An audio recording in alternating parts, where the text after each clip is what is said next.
ونصلي ونسلم على رسوله الكريم اما بعد فاعوذ بالله من الشيطان الرجيم بسم الله الرحمن الرحيم قال النبي صلى الله تعالى عليه وسلم لكل شيء سقالا ساقل وأن سقالة القلوب ذكر الله صدق رسوله النبي الكريم الصلاة والسلام علیکہ یا سیدی یا رسول اللہ وعلی آلکہ واصحابکہ یا سیدی یا نعمت اللہ۔ اللہ رب العزت کی حمد و ثنا کے بعد دعا ہے کہ اللہ جل وعلا ہم سب کی حاضری کو شرف قبولیت سے نوازے۔ آج کا درس جس کے اندر کہ جب دل آلودہ ہو جائے تو اس کو صاف کرنے کا قرآن و حدیث کے مطابق طریقہ کیا ہے۔ جیسا کہ میں اور آپ ایک لباس کو استعمال کرتے ہیں، صاف اور ستھرا انسان لباس پہنتا ہے تو وہ جب آلودہ ہو جاتا ہے، اس کو مٹی لگ جاتی ہے یا کوئی اور کسی وجہ سے وہ میلا ہو جاتا ہے تو انسان اس کی دھلائی کر کے صاف اور ستھرا کر لیتا ہے۔ پھر اس کے اندر اس کی سلوٹیں، اس کے بل نکالنے کے لیے انسان اس کو اس طریقے پروسیجر سے گزارتا ہے تو وہ بالکل سیدھا ہو جاتا ہے۔ تو کیا اس طرح جب انسان کا باطن، انسان کا من گندا ہو جائے تو کیا اس کا طریقہ بھی کچھ ہے کہ اس کو اس طریقے سے، اس پروسیجر سے گزارا جائے تو دل صاف اور شفاف ہو جائے۔ میرے اور آپ کے آقا نبی رحمت جانے جہان کائنات صلی اللہ تعالی علیہ وسلم نے ارشاد فرمایا، ابن ماجہ کی حدیث طیبہ، آقا فرماتے ہیں ان المؤمن اذا اذنب کانت نقطۃ سوداء فی قلبہ۔ میرے اور آپ کے ایمان اور جان کے والی آقا فرماتے ہیں کہ جب انسان ایک گناہ کرتا ہے تو اس کے دل پر ایک سیاہ نقطہ لگ جاتا ہے۔ فَإِن تَابَ وَنَزَعَ وَاسْتَغْفَرَ۔ جب وہ انسان اللہ کی طرف رجوع کرتا ہے، گناہ ہو گیا، اب مالک کی دہلیز پہ آ گیا کہ مالک مجھ سے غلطی ہو گئی، میں بھول گیا، مالک تیرا بندہ تیرے حضور حاضر ہوا ہوں، معافی چاہتا ہوں، معافی عطا کر دے۔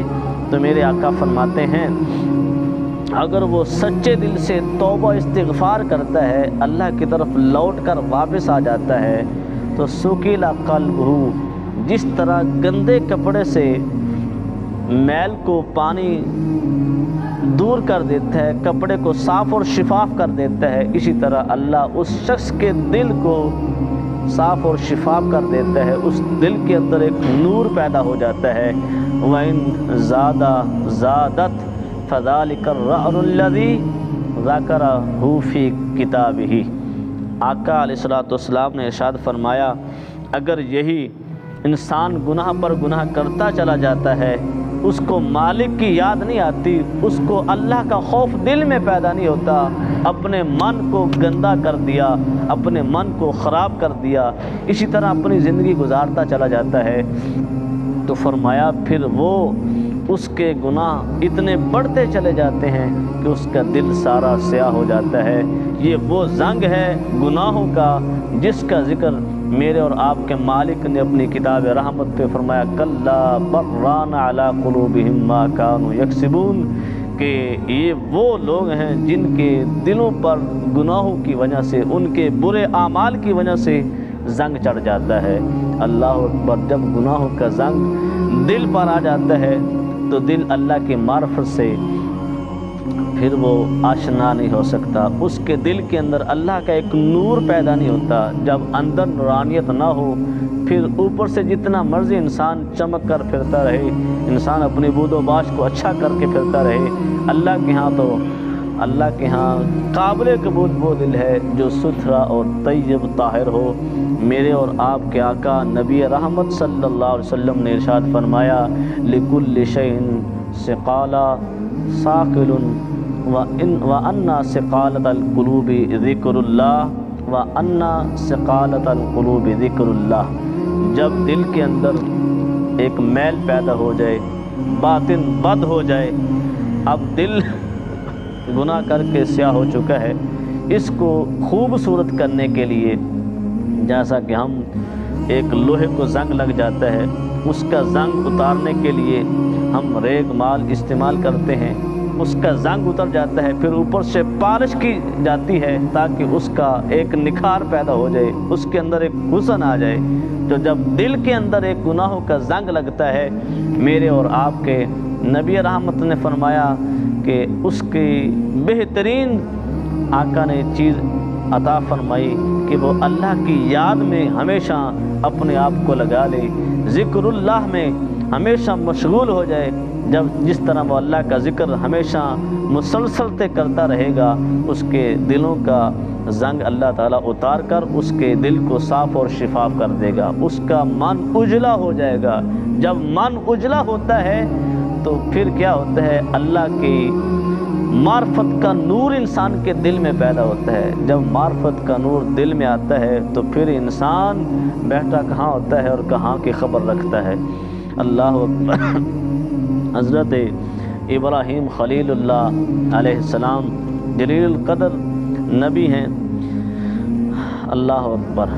مالک نے وحی فرمائی کہ میرے پیارے خلیل اپنے دلوں کو دھویا کرو۔ عرض کی پیارے اللہ، پیارے مالک، یہاں تو پانی پہنچتا نہیں ہے، اس کو دھویا کیسے جائے؟ تو اللہ نے فرمایا میرے پیارے ابراہیم، یہاں زہری پانی تو پہنچتا نہیں ہے، مگر اس کے دھونے کا ایک طریقہ ہے، جو پانی یہاں دل پر پہنچ کر اس کے زنگ کو اتار دیتا ہے، وہ کیا ہے؟ فرمایا کہ پیارے خلیل، جب انسان اپنے مالک کے خوف سے آنسو بہاتا ہے تو یہ آنسو دل کی تختی کو صاف اور شفاف کر دیتے ہیں۔ اللہ اکبر۔ تو اللہ کے خوف میں آنسو کو بہانا یہ کوئی معمولی بات نہیں ہے، اللہ کا بہت خاص فضل اور کرم ہے۔ میرے اور آپ کے آقا فرماتے ہیں کہ اگر کسی شخص کے آنکھ میں اتنا پانی آ جائے اللہ کے خوف سے رونے کی وجہ سے کہ وہ مکھی کے سر کے برابر بھی ہو، تو اللہ اس شخص پر جہنم کی آگ حرام کر دیتا ہے۔ اللہ کا خوف بہت بڑی اللہ کی نعمت ہے۔ اللہ اکبر۔ حضرت حسن بصری رحمۃ اللہ تعالی علیہ قرآن و حدیث کے مطابق آپ اپنی مجلس میں واعظ فرما رہے تھے، لوگوں کو قرآن اور حدیث سمجھا رہے تھے۔ ایک شخص نے کھڑے ہو کر عرض کی، حضرت ہمیں کیا ہو گیا؟ آپ ہمیں قرآن سنایا کرتے ہیں، آپ ہمیں حدیث کا درس دیتے ہیں، مگر کیا وجہ ہے کہ ہمارے دلوں پر بالکل اثر نہیں ہوتا؟ محسوس تو مجھے یہ ہوتا ہے کہ حضرت مجھے یہ محسوس ہوتا ہے کہ ہمارے دل جو ہیں وہ سوئے ہوئے ہیں۔ تو حضرت حسن بصری رحمۃ اللہ علیہ آپ نے بڑا خوبصورت جواب دیا، فرماتے ہیں کہ بھائی جب سوئے ہوئے شخص کو جھنجھوڑا جائے تو وہ جاگ جاتا ہے، بیدار ہو جاتا ہے، اس کی ساری جو حواس خمسہ بیدار ہوتی ہیں وہ سمجھ جاتا ہے۔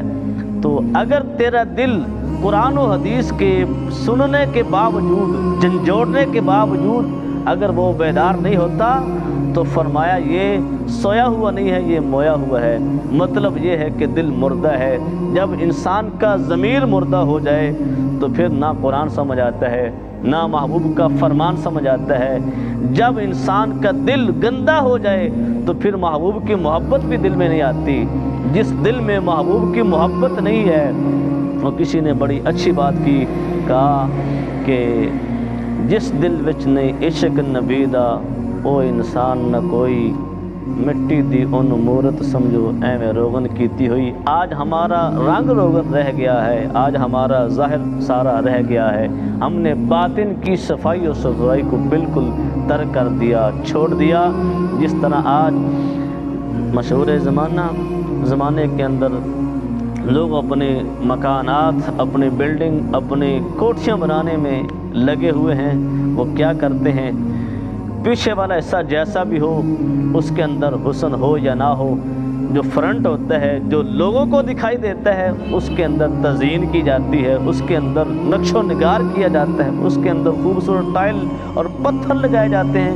وجہ کیا ہے کہ اس کا ظاہر جو ہے وہ لوگوں کو نظر آتا ہے۔ آج ہمارا بھی کچھ حال یہ ہے، ہم اپنے باطن کو سنوارنے کی بجائے ہم اپنے ظاہر کو سنوارتے ہیں۔ کیوں کہ ظاہر ہمارے لوگ دیکھتے ہیں، ملنے جلنے والے دیکھتے ہیں۔ کاش کہ ہم اپنے باطن کی صفائی کا